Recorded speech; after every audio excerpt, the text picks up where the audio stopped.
وبوتسوانا ودول دقالات آدو مهمة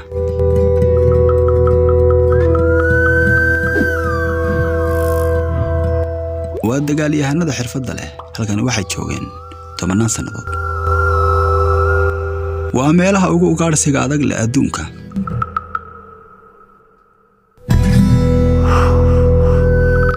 halkani waa goob aad u qallalan sidoo kalena duurjoogtu ay xoog badan tahay maadaama sidaa tahay ugaarsadayaasha halkan jooga ee libaax waa inay xirfad adeegsadaan waa meel ay aad u adag tahay mararka qaarkood inaad qarsoonto waxa halkan badbaadaya oo kaliya xirfadyahanada hal abuur kale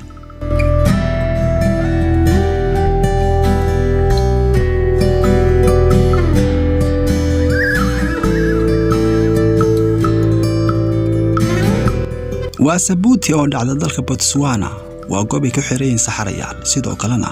waa bad dhimatay lugasiyeedka ayaa gees walba ka imanaysa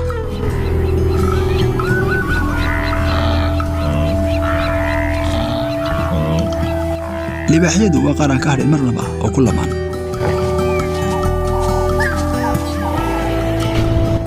waa raxanta halkani mulkiday waxa lagu magacaabaa Mash Bride waxa hogaaminaysa midda degmadaas lagu magacaabo iyadana Safa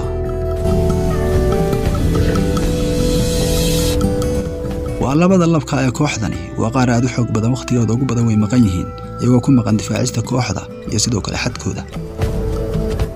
waxay ilaalinayaan xuduudda waxaan marnaba ka fogeyn libaaxyo kale kuwaas oo macquul ay noqon karto inay gureynayaan inay meesha ka saaraan iyaga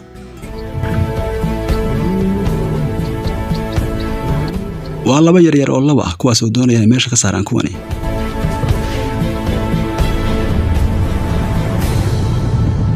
ugaadha ugu weyn ee lagu hordamaya halkani Sabuuti waa lugasiyeedka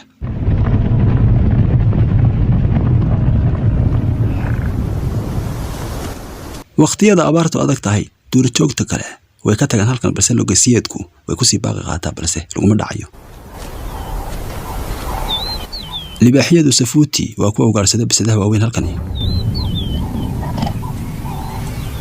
mid kamid ah nooca loo yaqaan leebarka ee shabeelka ayaa waxa uu ku hoos nool yahay libaaxyada xadkooda waa mid ladiga waxa loogu magacaabaa Makita inta badan waxay ku jirtaa hawlgal ugaarsiyeed balse inta badan waxa iska ilaalinaysaa inay ogaadaan libaaxyadu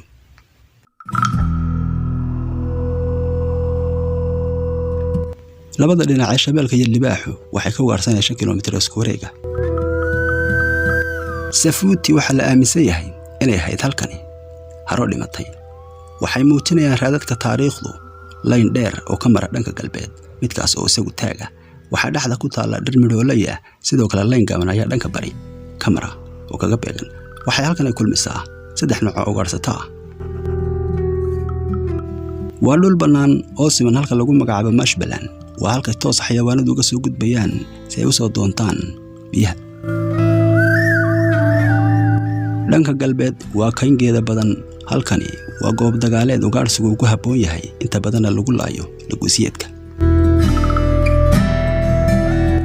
inta u dhaxaysa kaynta iyo goobaha biyaha waa halka ku qorantay Skrabe waa dhul iska banaana oo dhir badan lahayn waxa ka ugaarsatay midii Kita ahayd ee shabeelka ahayd libaaxyaduna way ka yaacaan inta badan waxay ka ugaarsanaysaa iyadu halka ay libaaxyadu ka fog yihiin waxa wali ku sii baaqaya Sabuuti biyaha balse bil kadib waxay noqon doontaa abaar waxaana imanaysa caalweynta looda